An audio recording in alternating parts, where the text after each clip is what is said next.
Randall Hughes with God Glorified, commenting on our Bible reading for today for May the 5th. And it was largely from 2 Chronicles chapter 9, 1 Kings chapter 4, 1 Kings chapter 10. Had some brief portions from 2 Chronicles chapter 1, and then Psalms 88 to 89 finished out our reading for today. And so we read about, once again, the amount of gold that Solomon brought in, the amount of silver that was in Jerusalem like stones, and the cedars like sycamore trees in the plains, and the wisdom that he had, that there were those that came, it surpassed all the other kings of the earth, and the amount of horses and stalls, chariots that he had, and gathered them together. And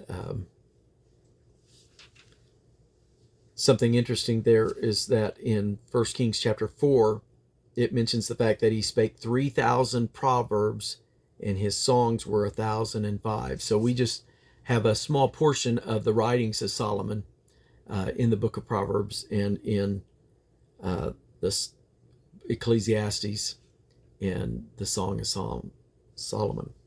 And so not just a whole lot of his writings survive to us this day. And at any rate, proclaiming his faithfulness, God's faithfulness to us and through his promise. And yet there's a cry out to God as well in the writing from today. If these Psalms are indeed related to Solomon, it seems that he was crying out, feeling afflicted in some degree, and his enemies rejoicing. And yet it said that he was at peace, that God had given them peace on every side, and their enemies were serving them.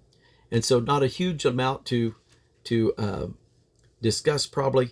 One of the things I meant to mention yesterday in its reading was that it referenced the fact that Solomon sat on the throne of Yahweh.